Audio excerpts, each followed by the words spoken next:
Hello hi అందరికండి. అందరు ఎలా ఉన్నారు? బాగున్నారు అనుకుంటున్నాను. ఇప్పుడు నా స్టైల్లో చేసుకోబోయే దోసకాయ ముక్కల చట్నీ చూద్దామండి. ఇదిగోండి, ఇలా దోసకాయ చెక్కు తీసుకొని సన్నగా ముక్కలు కోసుకోవాలండి. తర్వాత వంకాయ, పచ్చిమిరకాయ, టమాటా కూడా కోసుకోవాలండి. ఇలా దోసకాయ చెక్కు తీసుకున్నాక ఇలా సన్నగా తరుక్కోవాలండి. చూడండి, సన్నగా ముక్కలు చేసుకోవాలి ఇలా. ఇప్పుడు ఆల్రెడీ బాండీలో పచ్చిమిర్చి, వంకాయ, టమాటా వేసుకున్నాం కదండి. ఇలా కోసుకున్న వాటిని ఇప్పుడు స్టవ్ మీద పెట్టుకోవాలండి. స్టవ్ మీద పెట్టుకున్నాక వీటిని ఆయిల్ చూడండి, ఆయిల్ పోయాలి. కదిలిచ్చేసి ప్లేట్ పెట్టేసుకున్నాం. మధ్యలో అప్పుడప్పుడు ప్లేట్ తీసి కదిలించండి, లేకపోతే మాడిపోతాయి.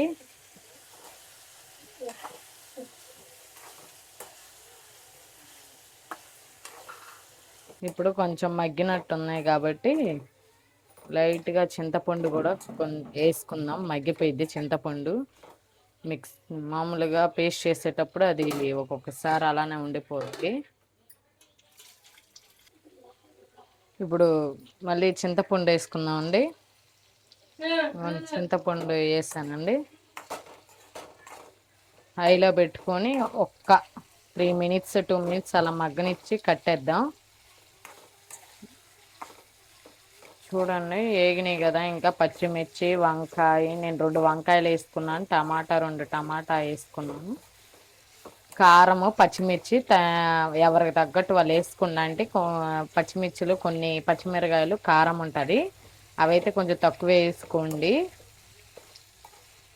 కారం తక్కువ తినేవాళ్ళు కాబట్టి పచ్చిమిరకాయలు తక్కువ వేసుకోండి, చూసుకొని వేసుకోండి. పచ్చిమిరకాయలు ఇప్పుడు కొంచెం ఘాటుగా ఉంటున్నాయి. మేము కారం బాగానే తింటాం కాబట్టి కొంచెం నేను ఎక్కువ వేసుకున్నాలే అండి. అది ఒకసారి ప్లేట్ తీసి చూద్దామండి. ఇంకా స్టవ్ ఆఫ్ చేసేస్తున్నానండి నేను. ఆయిల్ అనేది కూడా పైకి తేలింది చూడండి. ఇప్పుడు మిక్సీ జార్ తీసుకున్నామండి. పేస్ట్ చేసుకోవాలి కాబట్టి ఇవన్నీ కొంచెం చల్లారినాకే పేస్ట్ చేసుకోండి. పచ్చిమిరపకాయలు అవి జారు వేడిగా ఉంది కాబట్టి ఇప్పుడు నేను కొంచెం చల్లారినాకే వేస్తాను పేస్ట్ అనేది.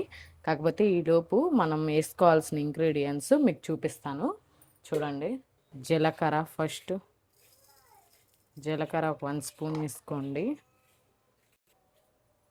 కొంచెం ఇప్పుడు పసుపు వేసుకోండి.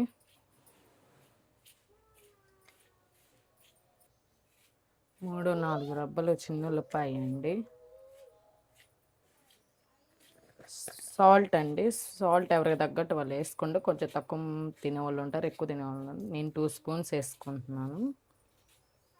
తర్వాత మళ్ళీ ముక్కల్లో, దోసకాయ ముక్కల్లో కూడా కలపాలండి సాల్ట్, అందుకే కొంచెం నేను తక్కువ వేసుకున్నాను. చూసారు కదండి ఇంగ్రీడియంట్స్ ఏం వేసుకోవాలో. నేను ఆల్రెడీ అదిగోండి జారులో వేసేసుకున్నాను. మనం వేపుకున్న పచ్చిమిర్చి, టమాటా, వంకాయ, చింతపండు కొంచెం మగ్గించుకున్నాం కదండి, అవి వేసేసాను. మీకు ఆల్రెడీ ఇంగ్రీడియంట్స్ ఏమేమి వేయాలో కూడా ముందే చూపించాను. ఇప్పుడు ఇవన్నీ కలిపి గ్రైండ్ చేసుకోండి, పేస్ట్ చేసుకోండి. చూడండి, నేను గ్రైండ్ చేసుకున్నాను. గ్రైండ్ చేసుకున్నాక మరీ మెత్తగా చేసుకున్న బాగోదు, అందుకే కొంచెం నేను తొక్కలుగా ఉంచుకున్నాను. చూడండి, మరి మెత్తగా చేసుకుంటే మా వారికి నచ్చదు కాబట్టి నేను కొంచెం తొక్కలుగానే గ్రైండ్ చేసుకున్నాను. ఎక్కువ శాతం మేము మిక్సీ కన్నా కూడా రోట్లో వేసి రుబ్బుకుంటామండి చట్నీలు, అవి ఇష్టంగా తింటాం. కాకపోతే నాకు కొంచెం ఈరోజు టైము లేదు, అందుకని ఫాస్ట్గా చేయాలని నేను ఇంకా మిక్సీకి వేసుకున్నాను.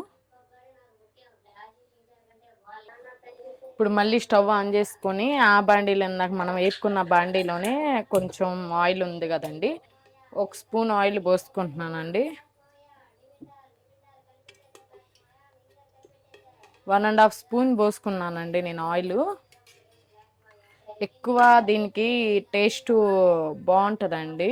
ఎక్కువ అంటే ఆయిల్ ఉంటేనే ఎక్కువ టేస్ట్ వస్తుంది దోసకాయ ముక్కల చట్నీకి. అందుకని నేను ఇలా వేసుకున్నాను, కొంచెం ఎక్కువే. హీట్ అయింది కదండి, హీట్ అయినాక ఎండుమిర్చి వేసుకున్నాం కదండి. ఎండుమిర్చి అయిపోయినాక ఆవాలు, సాయిపప్పు, కొంచెం జీలకర్ర, పచ్చనిపప్పు వేసుకుంటారండి. కానీ నేను కొంచెం మా బాబుకు బాగాలేదని నేను వేయట్లేదండి, అవి వేయకూడదని. అందుకని నేను డైరెక్ట్గా ఆనియన్స్ వేసుకున్నాను. మీరు కంపల్సరీ అవి వేసుకోండి, అవి వేసుకుంటే టేస్ట్ వస్తాయి. కాకపోతే నేను కొంచెం మా బాబు బాగాలేదు కొంచెం, అందుకని నేను అవి వేయట్లేదు, బాబుకి బాగాలేదని అవి వేసుకోకూడదని మేము ఇది వేసుకుంటున్నాం. ఇంకా ఆనియన్స్ వేసుకున్నానండి. ఆనియన్స్ మగ్గినాక మనం సన్నగా తరిగి పెట్టుకున్న దోసకాయ ముక్కలు అవి కూడా వేసేసుకోండి.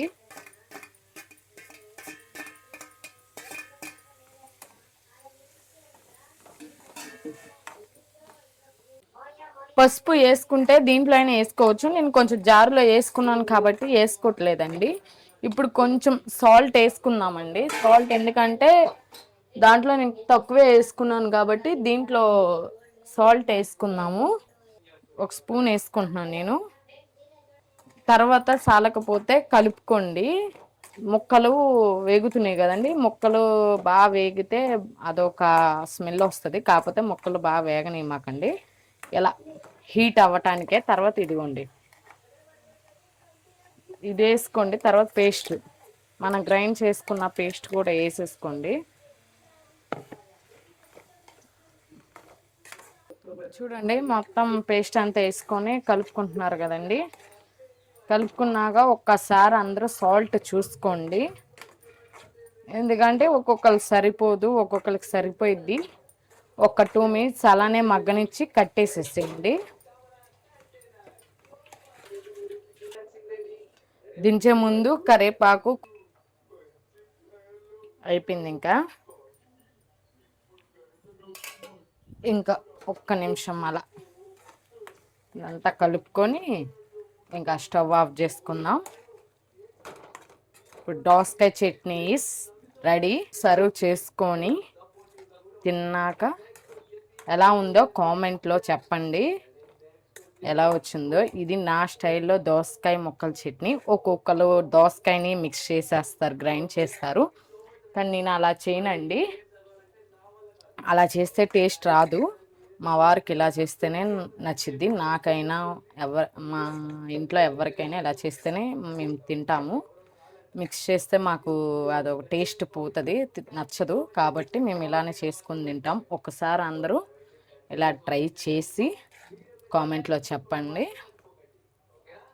Thank you. Like and subscribe అండి. ప్రతి ఒక్కరు సబ్స్క్రైబ్ చేసుకోండి, లైక్ చేయండి. Thank you. Bye bye.